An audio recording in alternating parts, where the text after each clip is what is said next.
appraisals fail. And you can see this slide, why performance appraisals may fail. The manager is not taking the performance appraisal seriously. There's a lack of appraisal skills. The manager was not prepared. Insufficient rewards.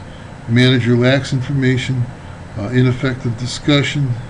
Hasn't been ongoing feedback. There's been surprises. The manager may not have been honest or sincere, or there is some unclear language. I have a question. What might be some reasons that performance appraisals may have failed in your system, if there have been any failures at all? Again, I don't want names or self-disclosures in that process, in that response, rather.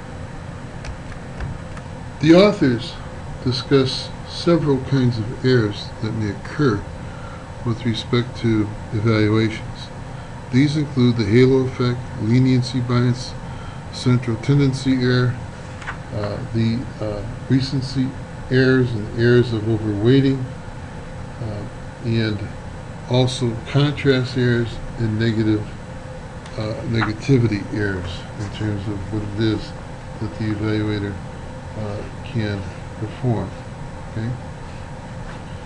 You need to be very careful that you as a supervisor are not doing this, or when you become a supervisor that you're not doing it. And as a worker, you need to be aware of this because you may have experienced this.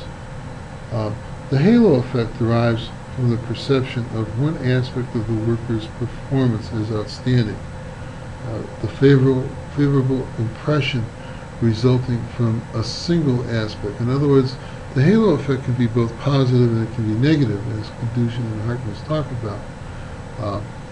The term halo is used when there's a judgment about specific aspects, and this judgment is biased regarding how the worker is performing. If you have a worker that you feel doesn't perform well, and so you will bias your evaluation of them in a negative rating, and it's kind of like the self-fulfilling prophecy where that worker will continuously perform poorly, or the self-fulfilling prophecy of an employee who may have a positive rating all the time, and they may not necessarily be that way.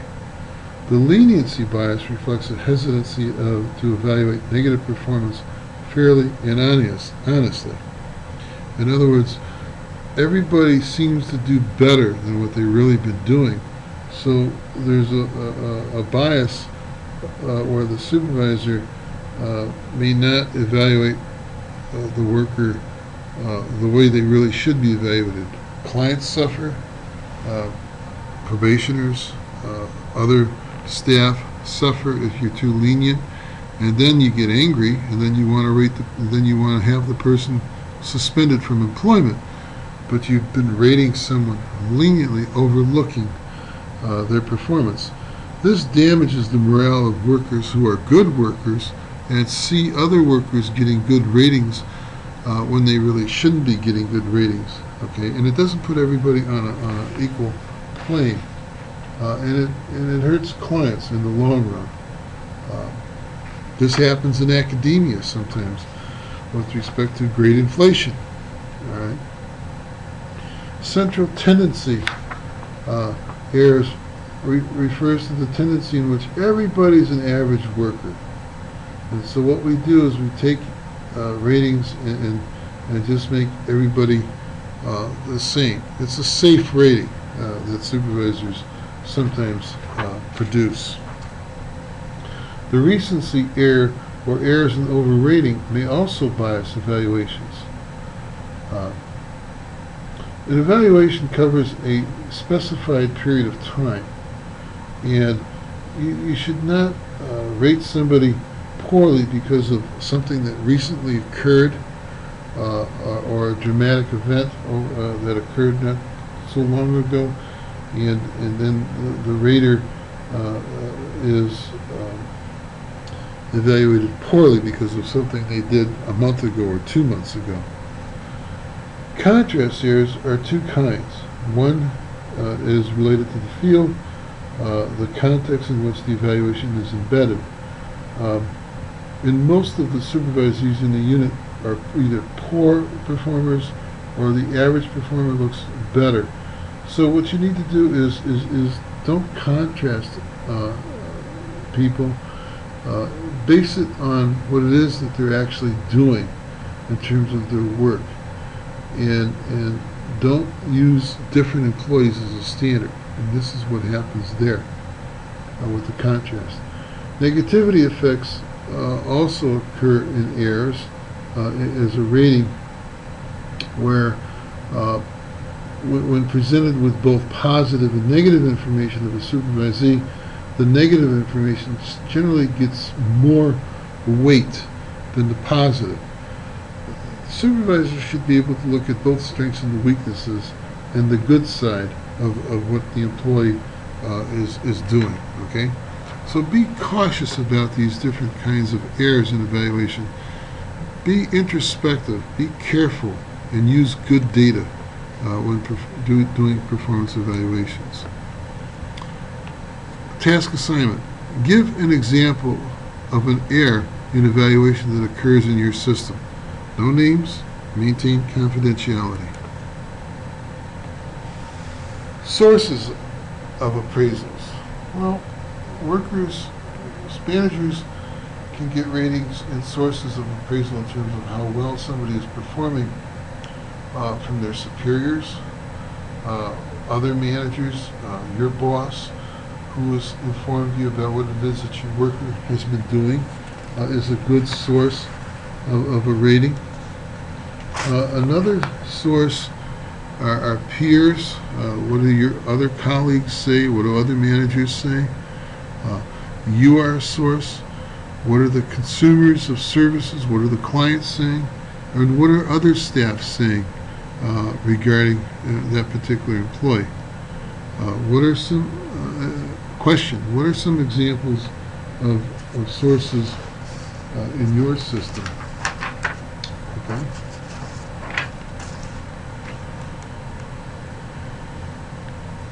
Evaluation outlines and rating forms. Whatever evaluation form you use, it needs to have these 6 basic components. It must be valid, relevant, reliable, discriminating, free from bias, impractical, and relatively easy to use.